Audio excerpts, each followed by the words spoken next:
Coup de théâtre, acte 5. Le théâtre du crime 2 ans plus tard. Scène 1.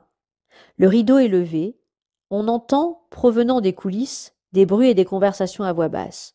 Loulou, en costume de scène, traverse le plateau en courant pour rejoindre le côté court. Le décor est presque en place. Gilles Binchois, en salopette, guide la descente du dernier panneau. Il lève la tête vers les cintres et crie « Gilles, vas-y doucement, Julien. Attention, stop !» Peu après, Julien apparaît à son tour, côté court. Il transporte un guéridon qu'il pose au centre du plateau, puis il aide Gilles à fixer le panneau dans les guides, au sol. Machiniste, joyeux, enjoué. Dites donc, tu commences à te débrouiller, toi. Un de ces jours, les patrons vont me renvoyer pour te garder. Gilles, sérieux. J'espère bien que non. Si tu pars, Julien, je te suis.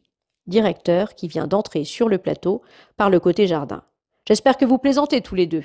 C'est que j'ai besoin de vous, moi. Il examine le décor, hoche la tête, satisfait. Parfait, c'est parfait. L'auteur, apparaissant à son tour côté jardin et approuvant d'un grand sourire sincère, beau travail en effet. Il consulte sa montre, claque dans ses mains et crie à la cantonade. L'auteur. Allez, tout le monde en place, on commence. Directeur. Mais nos invités ne sont pas encore là, René. L'auteur. Si, je viens de les apercevoir. Il crie. Max, rideau. Comme le rideau tombe, Gilles Binchois se dépêche d'avancer pour rester sur l'avant-scène et accueillir les nouveaux arrivants. Scène 2. Logiciel apparaît au fond de la salle. Elle avance dans la travée centrale de l'orchestre, guidée par Annie. Logiciel. Je connaissais le terme de général qui désigne, je crois, la dernière répétition avant la fameuse première. Mais je vous avoue que j'ignorais l'expression couturière. Annie, la couturière, mademoiselle, c'est la dernière répétition avant la générale. C'est pour cela que je dois me trouver ici, dans la salle, pour vérifier une dernière fois que rien ne cloche et pour apprécier l'effet que donnent les costumes. Gilles rejoint l'orchestre d'un bond. Il s'approche en souriant. Gilles, mademoiselle Logiciel, comme je suis content que vous soyez venu. Logiciel lui serrant chaleureusement la main. Bonsoir, Gilles. Je suis ravi de vous voir. Alors, vous vous plaisez ici? Gilles. Beaucoup. Il soupire en désignant la scène. Vous savez, je suis très content d'être passé de l'autre côté. Ah, je crois que voici monsieur l'inspecteur. Germain apparaît à son tour au fond de la salle. Il tient à la main un sac de plastique. Il salue Annie, pose son sac près d'un fauteuil d'orchestre, puis saisit les 2 mains de Logiciel. Germain. Il nous faut donc une invitation officielle au théâtre pour que nous passions une soirée ensemble. La dernière fois que nous nous sommes vus, c'était Logiciel. Il y a un peu plus d'1 an, au mariage d'Alfredo et de Loulou. Germain, ma foi, c'est vrai. Encore avait-il trouvé le moyen de nous réunir en nous demandant d'être leurs 2 témoins. Sinon, je me demande quand nous aurions pu nous rencontrer. Logiciel, c'est que je suis un peu débordé par les enquêtes en ce moment. D'ailleurs, je me retiens parfois de vous appeler pour vous demander conseil. Germain, bon sang, mais faites-le, nous sommes collègues à présent, et à 2 arrondissements de distance. Le vieux dinosaure que je suis serait très flatté, vous savez. Germain aperçoit Gilles, qui s'approche. Germain, mais c'est notre ami Gilles. C'est vrai, j'avais oublié que vous aviez été engagé comme machiniste. Gilles, grâce à vous, monsieur l'inspecteur. Je n'avais pas encore eu l'occasion de vous remercier. Germain, moi? Mais je n'y suis pour rien. C'est monsieur Bouchard qui vous a engagé. Gilles, oui, mais c'est vous qui le lui avez suggéré. Et puis, c'est aussi grâce à votre déposition que je n'ai fait que 6 mois de préventive et 6 mois ferme. Germain, n'oubliez pas les 3 ans avec sursis, Gilles. Gilles, oh, pas question que je replonge, inspecteur. L'affaire Mathilda m'a vacciné. Germain se tournant vers Annie. Quel est le titre de la pièce à laquelle nous devons assister ce soir? Annie. Coup de théâtre. Mais venez donc, monsieur l'inspecteur. Allons nous asseoir à l'orchestre, aux meilleures places. Il s'installe, René Bruce passe alors la tête, côté jardin, dans la partie des coulisses qui sépare le rideau de la salle. Il vérifie la présence des 4 spectateurs. L'auteur.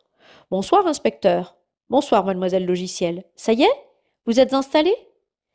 Germain. Nous sommes prêts, monsieur Bruce. La lumière s'abaisse progressivement dans la salle. Logiciel. chuchotant. Vraiment très gentil à messieurs Bruce et Bouchard de nous avoir invités à la couturière de leur nouveau spectacle. Vous ne trouvez pas, Germain? Germain.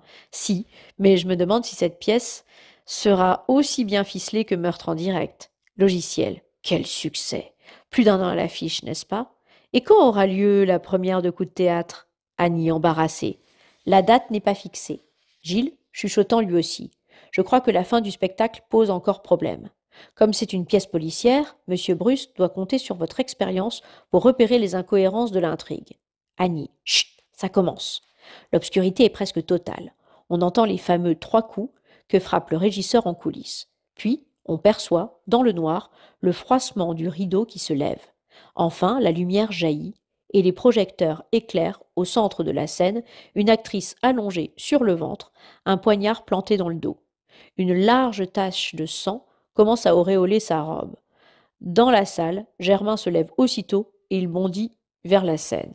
Germain. Ah non! Une fois mais pas deux! Que personne ne bouge, que personne ne sorte. Germain saute prestement sur le plateau. À cet instant, l'actrice allongée se lève, stupéfaite par la réaction inattendue de ce spectateur. Scène 3. Surgissent alors du côté jardin Bruce et Alfredo, et du côté cour Bouchard et Loulou. Alfredo est exactement vêtu comme l'était l'inspecteur Germain 2 ans auparavant, durant l'affaire Mathilda, et Loulou est habillé comme l'était Logiciel. Le directeur, réellement contrarié. Mais non, inspecteur, c'était prévu dans la scène. C'est un poignard factice, évidemment, regardez. Il ôte du dos de l'actrice le couteau de théâtre qui y était fixé. Germain, confus. J'aurais dû m'en douter. Excusez-moi, mais j'ai cru. C'était si réaliste. Le régisseur quitte les coulisses à son tour pour pénétrer sur scène. Il est presque aussitôt suivi du pompier et de l'électricien. Le régisseur. Bon, on reprend tout, monsieur le directeur. Je baisse le rideau? Électricien. Je refais le noir? Germain est toujours sur scène. Il semble remarquer tout à coup le costume d'Alfredo et celui de Loulou. Germain. Attendez un instant. Mais dites-moi, qu'est-ce que ça signifie, ce décor, ces costumes? Désignant l'actrice poignardée. Et cette mise en scène du meurtre qui débute le spectacle? Auteur, souriant, mais tout de même un peu gêné. Eh bien, monsieur l'inspecteur, pour ma nouvelle pièce, je me suis inspiré du drame qui a secoué notre théâtre il y a 2 ans. Germain scandalisé. Quoi? Vous avez osé? Directeur se tournant vers son ami, l'auteur. Je vous l'avais bien dit, René, que l'inspecteur ne serait pas content que vous ayez utilisé l'affaire Mathilda. Germain, plus calme, mais sarcastique. Vous ne manquez pas de toupet, monsieur Bruce. L'auteur, essayant de se disculper. Franchement, monsieur l'inspecteur, est-ce que quelque chose s'oppose à ce que j'utilise tout ce qui s'est passé? Le regard de Germain se pose sur Loulou. Germain. Quelque chose, non, mais peut-être quelqu'un. Le regard de Loulou se voile d'une ombre passagère, puis elle fait non de la tête, avant d'adresser à Germain un grand et vrai sourire. Elle prend la main d'Alfredo, qui l'entoure aussitôt de ses bras. L'inspecteur acquiesce, comme pour lui-même, soupire et se tourne enfin vers l'auteur. Germain. En fait, non, monsieur Bruce. Rien ni personne ne s'y oppose. Mon interruption était malvenue. Je n'interviendrai plus jusqu'à la fin de votre pièce. Germain s'apprête à revenir dans la salle pour y reprendre sa place. René Bruce le retient par le bras. L'auteur. Au contraire, inspecteur, c'est précisément à la fin de ma pièce que je souhaiterais que vous interveniez. Germain. À la fin? Que voulez-vous dire? Le régisseur, toujours sur scène, indécis. Bon, on reprend depuis le début, monsieur Bruce. Auteur. Une seconde, Max. Après tout, monsieur l'inspecteur et mademoiselle Logiciel n'ont pas besoin de voir la pièce. Logiciel, pas contente du tout, réagissant depuis son fauteuil d'orchestre. Comment ça, pas besoin de la voir? Mais pourquoi vous nous avez invités? L'auteur. La pièce, mademoiselle, vous la connaissez. Germain dans une grimace. Pardi, c'est l'histoire de Mathilda, n'est-ce pas? Son suicide sur scène, puis l'enquête. L'auteur. Exactement, inspecteur. Vous voyez bien qu'assister aux 4 premiers actes ne vous apporterait rien. Germain. Soit, passons donc au 5e. L'auteur, fronçant les sourcils soucieux. Eh bien justement, le 5e acte n'est pas achevé. Je n'ai pas fini de l'écrire. Je n'y parviens pas. Je coince. Je ne vois pas comment conclure. Germain, incrédule et plutôt amusé. Non. Mais alors comment comptez-vous faire? Auteur. C'est sur vous que je compte, monsieur l'inspecteur. Sur vous et sur mademoiselle. Je pensais que vous accepteriez d'improviser ici, pour Alfredo et pour Loulou, qui tiennent vos 2 rôles, la conclusion de ma pièce. Germain interloqué. Quoi? Mais vous plaisantez. L'auteur. Pas du tout. Acceptez-vous d'essayer? Germain. Il n'en est pas question. Logiciel depuis sa place à l'orchestre. Mais pourquoi pas, Germain, ce serait amusant. Germain, moins sûr de lui. Enfin, c'est ridicule. Logiciel se levant. Pour vous qui avez toujours rêvé de faire du théâtre, c'est une occasion unique, non? Et puis cela nous permettra de revivre ma première enquête du temps où j'étais votre stagiaire. Soudain très excité, René Bruce chasse de la scène tous ceux qui l'occupent. Retrouvant les gestes et l'autorité du metteur en scène, il dicte à tous la marche à suivre. L'auteur. Max, vous voulez bien retourner à votre jeu d'orgue? Maurice, remettez-nous la poursuite au centre de la scène, s'il vous plaît. Oui, c'est parfait. Ah, Julien, Gilles, il faudrait que vous nous descendiez le décor du cinquième acte. Vous savez, le bureau de l'inspecteur, au commissariat. Gilles, bondissant de sa place pour rejoindre les coulisses. Tout de suite, monsieur Bruce. L'auteur. Vous voulez bien monter sur scène, mademoiselle l'inspectrice? Merci. Germain, résigné. Bon, logiciel. Pouvez-vous m'apporter le sac en plastique qui se trouve près de mon siège? L'auteur. Donc, nous en sommes au lendemain du jour où le suicide de Mathilda a été découvert par l'inspecteur Germain. Soudain, la large silhouette du souffleur surgit de son trou, tel un diable d'une boîte. Souffleur. Et moi, monsieur Bruce, qu'est-ce que je dois faire? L'auteur. Mais rien du tout, Paul. Vous n'avez rien à souffler puisque le texte n'existe pas encore. D'ailleurs, rassurez-vous, les enquêteurs connaissent leur rôle. Se retournant vers Germain et Logiciel. Donc, à la fin du quatrième acte, tous les suspects ont été mis hors de cause, y compris Loulou et Alfredo. Oui, j'ai conservé les mêmes noms dans ma pièce. L'inspecteur a révélé et expliqué le suicide de Mathilda. Au cinquième acte, sa stagiaire et lui se retrouvent au commissariat. Logiciel. Ils sont seuls? Logiciel est monté sur scène. Elle s'assoit sur le bureau que Julien vient d'apporter. Germain en profite pour glisser 2 mots à voix basse à l'oreille du machiniste. Auteur. Ma foi, qu'en pensez-vous, inspecteur? Germain improvisant. Non, ils ne sont pas seuls. Ils ont convoqué quelqu'un pour un complément d'enquête. L'auteur. Qui? Germain réfléchissant. Mais vous, par exemple? Oui, vous, monsieur Bruce. Germain s'assoit à son tour dans le fauteuil qu'apporte Gilles. Il observe le décor qui descend des cintres. Debout, face aux 2 acteurs improvisés, René Bruce, calepin en main, s'apprête à prendre des notes. L'auteur. Bien, donc l'auteur est là, et que lui disent-ils? À présent, et sans qu'il s'en soit vraiment aperçu, les 3 protagonistes de la dernière scène du dernier acte sont en place. Tous les autres membres du personnel, à l'exception de Max de Guy, le régisseur, et de Maurice Descamps, l'électricien, sont venus discrètement, un à un, prendre place au fauteuil d'orchestre. L'obscurité se fait peu à peu dans la salle. Germain, désignant le carnet et le stylo que l'auteur a toujours en main, vous allez prendre des notes longtemps, monsieur Bruce? L'auteur. Mais c'est pour ça que je suis ici, inspecteur, et puis écrire, c'est mon métier. Germain. Je ne vous accuse pas, monsieur Bruce, mais je vous condamne. L'auteur, soudain très pâle. Vous me condamnez? Germain. Oui, je vous condamne à faire un petit effort d'imagination pour votre prochaine pièce. Je vous condamne à ne plus exploiter les incidents qui pourraient survenir sur scène. Je vous condamne à redouter la présence d'un témoin dans la salle. N'oubliez jamais que le théâtre du crime est désormais dans notre collimateur. À présent, vous pouvez disposer, monsieur Bruce. René Bruce s'incline légèrement, comme pour acquiescer, mais il semble pétrifié sur place. Il observe tout à coup la salle sans savoir que faire ni que dire. Alors on entend, depuis le trou du souffleur, une voix qui lance. Merci, merci, inspecteur. René Bruce semble sortir d'un rêve. L'auteur. Merci, merci, inspecteur. Il quitte la scène pour rejoindre la salle et aller s'asseoir avec les autres. Scène 3. Sur le plateau, Logiciel et Germain restent un moment silencieux sous les projecteurs.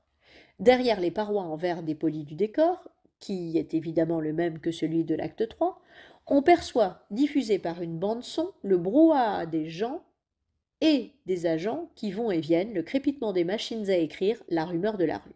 Logiciel. Au fait, Germain, il subsiste un détail sur lequel vous n'êtes jamais revenu. Germain. Ah oui, lequel? Logiciel. Le meurtre d'Edmond Joyeux. Car il s'agissait bien d'un meurtre, n'est-ce pas? Cet acteur n'a pas placé lui-même la vraie balle qui allait le tuer. Germain approuvant avec un sourire. Je crois bien que c'était un meurtre, en effet. Logiciel. Et le coupable n'est pas Loulou, ni Alfredo, qui a remplacé l'acteur assassiné. Un léger frémissement parcourt le public, qui, d'instinct, se tourne vers Loulou et Alfredo. Germain. Non, rassurez-vous, Loulou n'était pas en cause. Souvenez-vous, elle nous a naïvement révélé, au cours de son interrogatoire, qu'Edmond Joyeux voulait rompre avec Mathilda. À mon avis, cela explique tout. Logiciel, c'est-à-dire celle qui a commencé à mêler de vraies balles aux balles à blanc, par jeu, peut-être, pour se lancer un défi à elle-même. Logiciel, soudain frappé par l'évidence. C'est Mathilda. Germain. Oui. Et c'est aussi Mathilda qui a placé la vraie balle dans le revolver, lorsqu'elle a tiré ce soir-là pour supprimer cet homme qu'elle aimait et qui voulait la quitter. Je suis sûre qu'elle a très bien visé. Ensuite, en bonne comédienne, elle a feint l'affolement, celui d'une femme qui vient de tuer son amant par la faute d'un mystérieux saboteur. Le saboteur, c'était elle. Cet accident était un meurtre prémédité, un meurtre qu'elle ne s'est sans doute jamais pardonné. Logiciel approuvant gravement. Je préfère ça. Vous dissipez mes derniers doutes. Voyez-vous, Germain, j'ai beaucoup de sympathie pour Loulou.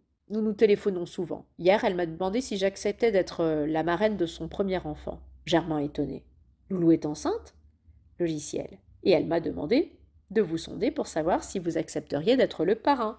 Stupéfait, Germain scrute l'obscurité de la salle, et c'est plutôt au public qu'il semble s'adresser. Germain. Mais pourquoi ne me l'a-t-elle pas demandé elle-même? Logiciel. Vous l'impressionnez.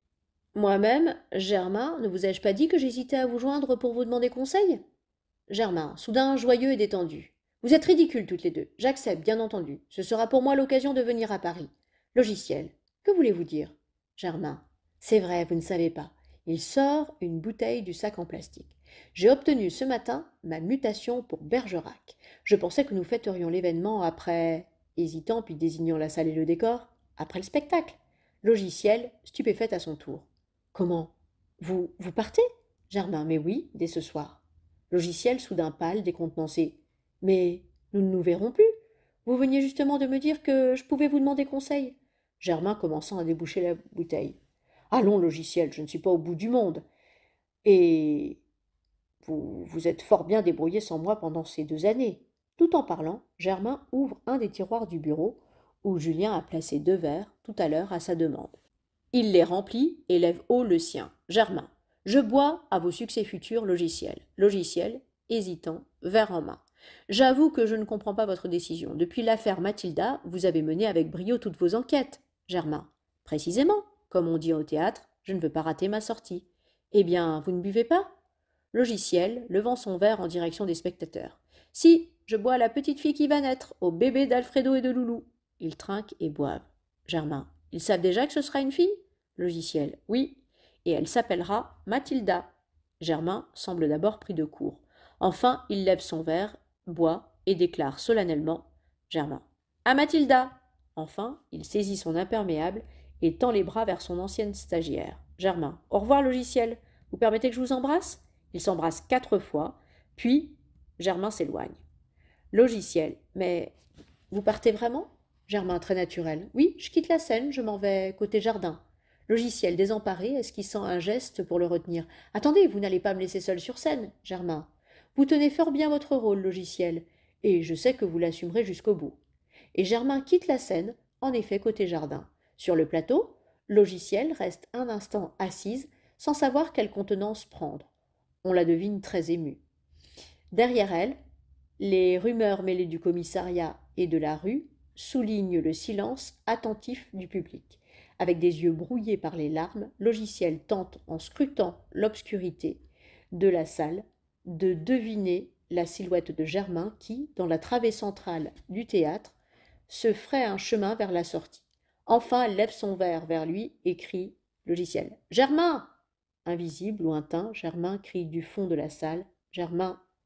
Eh bien, qu'attendez-vous, monsieur le régisseur?